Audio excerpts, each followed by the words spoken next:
இவர்தான் நெத்மி. இவர் ஒரு முன்னணி ஐடி நிறுவனத்தில் பணிபுரிகிறார். மேலும் இவரால் தனது ஒவ்வொரு மாத சம்பளத்திலிருந்தும் ஒரு கணிசமான தொகையை சேமிக்க முடிகிறது. இந்த மாதிரி சேமிக்கின்ற பணத்தை என்ன செய்வது என்பதில் நெத்மிக்கு 2 வழிகள் இருந்தன. முதலாவது வழிதான் அந்த பணத்தை வங்கி கணக்கில் வைப்பது. அந்த வகையில் அவளுக்கு விரும்பிய நேரத்தில் பணத்தை எடுக்கும் சுதந்திரம் இருக்கும். இரண்டாவது வழி ஆயுள் காப்புறுதி கொள்கையை பெறுவது. இது அவளது ஆயுளை காப்பீடு செய்வதுடன் மேலும் பல பலன்களை அவளுக்கு அளிக்கும். நெத்மி தனது பணத்தை ஒவ்வொரு மாதமும் சேமிப்பு கணக்கில் தொடர்ந்து போட்டால் காலப்போக்கில் அவளால் நிறைய பணத்தை சேமிக்க முடியும்.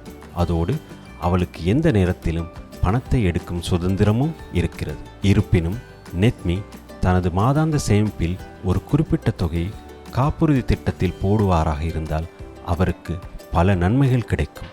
அவள் குடும்பத்துக்கு ஒரு உயிர் காப்பீடு, அவள் உடல்நிலை சரியில்லாமல் இருந்தால் ஒரு காப்பீடு, ஒரு மருத்துவமனையில் சேர்க்கும் காப்பீடு மற்றும் நீண்டகால முதலீடு போன்ற நன்மைகள் அவளுக்கு கிடைக்கும்.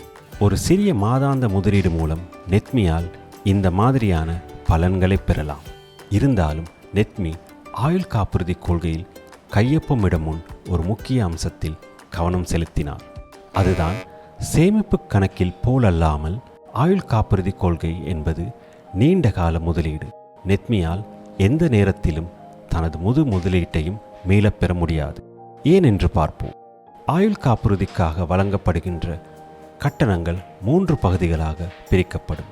முதல் பகுதி காப்புறுதி நிறுவனத்திற்கு அவர்களின் செலவுகளை ஈடுகட்ட செல்கிறது. இரண்டாவது பகுதி ஆபத்து நிதியை நோக்கி செல்கிறது. இதிலிருந்து கோரிக்கைகள் கட்டணங்கள் வருகிறது. மூன்றாவது பகுதி முதலீட்டு நிதிக்கு செல்லும். இது ஒப்பந்தம் முதிர்ச்சி அடையும் போது வளரும். இதை புரிந்து கொண்ட நெத்மி தனது சேமிப்பின் ஒரு பகுதியை வங்கியிலும் மற்றும் ஒரு பகுதியை ஆயுள் காப்புறுதி திட்டத்திலும் வைப்பது என்று புத்திசாலித்தனமாக தேர்வு செய்தார். இந்த வழியில் நெத்மி எந்த நேரத்திலும் பெறக்கூடிய சேமிப்பை பெறுவார். அதே நேரத்தில் ஏதேனும் ஆபத்தான நோய் அல்லது மருத்துவமனையில் அனுமதிக்கப்பட்டால் சுகாதார பாதுகாப்பையும் பெறுவார். நெத்மி மாதிரி உங்களாலும் உங்களுடைய சேமிப்பு பணத்தை பயனுள்ள முறையில் விரயம் செய்து நல்லதொரு எதிர்காலத்தை பெற இயலும். අමානාටක ෆුල් ලයිෆ් වෙතින් ඔබ වෙත ගෙනෙන පණිවිඩයක්.